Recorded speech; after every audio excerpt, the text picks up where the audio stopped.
You know that one neighbor who takes their HOA duties way too seriously? Well, mine took it to a whole new criminal level. I still remember the day I moved into Willow Creek Estates.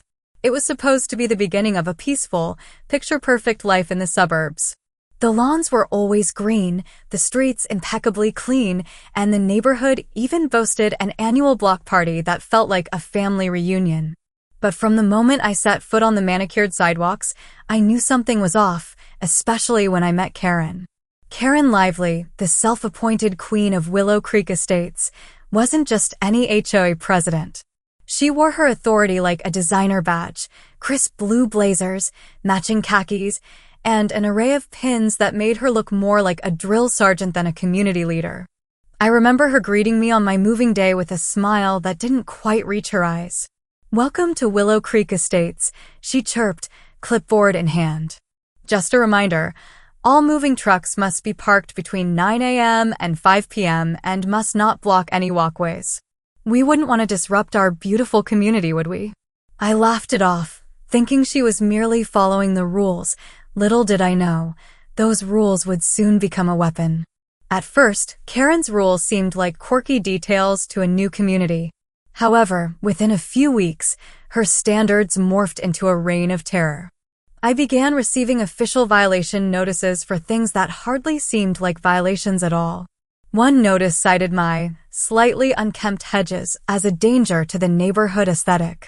Another warned me that my garden gnome, which I'd found at a local flea market, was inappropriate in scale and style for Willow Creek.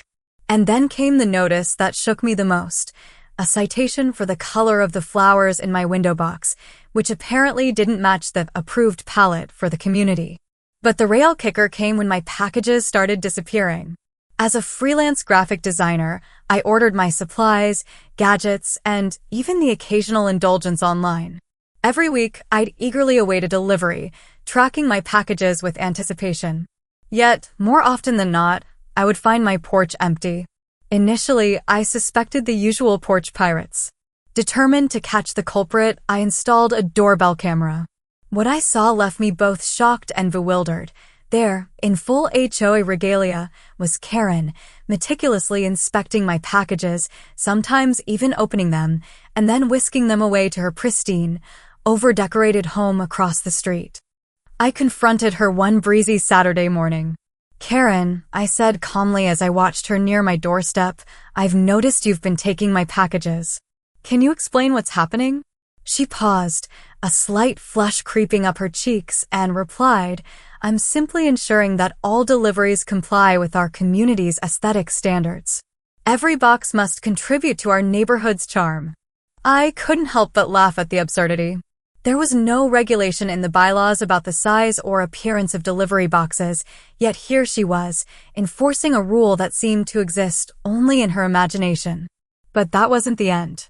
Soon, neighbors began to confide in me. The retired couple on the corner had their medications repositioned after a delivery, and a young mother complained that birthday presents had mysteriously vanished. One by one, the stories painted a picture of a community gripped by fear and helplessness under Karen's tyrannical oversight. I decided it was time to fight back. Instead of being an angry complainer, I started to document everything. I kept a detailed journal, gathered more video evidence, and even reached out to other homeowners who had been similarly victimized. I also requested a review of the official HOA bylaws and financial records. To my dismay, Karen and her cronies responded with vague delays and flimsy excuses. It soon became clear that Karen's authority was based not on any legal mandate, but on her own overblown sense of superiority. At the next HOA meeting, I decided to speak up. I calmly presented the evidence and requested that the board establish a clear, written policy regarding package handling, one that explicitly stated that no one, not even the HOA president, could confiscate personal property. The room fell silent for a moment before murmurs of agreement began to ripple through the crowd. The board passed the motion nearly unanimously, with only Karen and her husband dissenting. I thought that would be the end of it. I felt a flicker of hope that perhaps our community had reclaimed some of its dignity. However, Karen's defiance only grew stronger. The very next day, while I was in the middle of a video conference, I caught a live feed on my doorbell camera. Karen, stealthy as a cat, snatched another package right from my porch. It wasn't just about packages anymore. It was about her abuse of power and the erosion of our trust as neighbors. That evening, as I sat in my living room, frustration boiling inside me, I knew that a more creative approach was needed.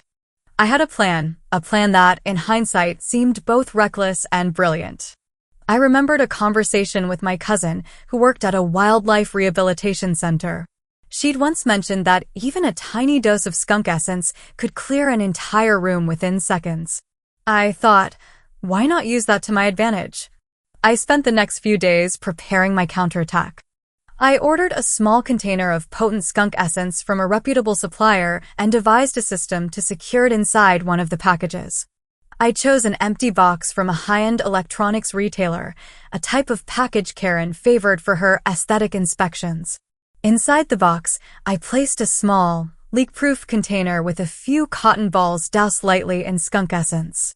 To ensure that the scent wouldn't escape until the box was opened, I rigged the container with a pressure-sensitive trigger designed to release the aroma only when disturbed. I printed a bold, official-looking note to include in the package. This package has been reported stolen. Opening or retaining this package may result in legal action for theft. I attached a label from the same retailer, making sure it looked as legitimate as possible. Then, I placed the package on my porch on a Tuesday afternoon, the same day Karen usually made her rounds after the delivery trucks finished their route. I waited, heart pounding, and kept a close eye on the surveillance footage. Around 4:30 p.m., I saw her approaching, her usual confident stride unmistakable even from a distance. She snatched the package without a second glance and hurried back to her house. I continued working at my computer, but every few minutes I'd steal a glance at the screen, waiting for the inevitable reaction. About 20 minutes later, a piercing shriek echoed through the neighborhood. My doorbell camera captured a chaotic scene. Karen's front door burst open as she staggered out, her face twisted in a mix of shock and outrage. Neighbors began to spill out of their houses, drawn by the commotion and the unmistakable, foul odor that now wafted through the air. Karen emerged, half-dressed and disheveled, clutching the open box as if it were a ticking time bomb. "What did you do?" she sputtered, her eyes wide with panic as the skunk essence's powerful stench overwhelmed her.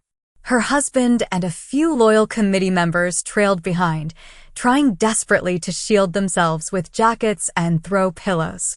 The scene was nothing short of a suburban circus. I couldn't help but feel a twinge of satisfaction as I watched her flail, the power-hungry facade crumbling before our eyes. Neighbors, emboldened by the spectacle, began sharing their own experiences. One elderly gentleman recounted how he'd been fined for having too many visitors, while a young mother mentioned missing a crucial package for her daughter's birthday. It was clear, Karen's reign of terror had reached its breaking point. The local police were soon involved. An officer familiar with the neighborhood arrived and, after reviewing the footage and hearing the mounting complaints, took Karen aside for questioning.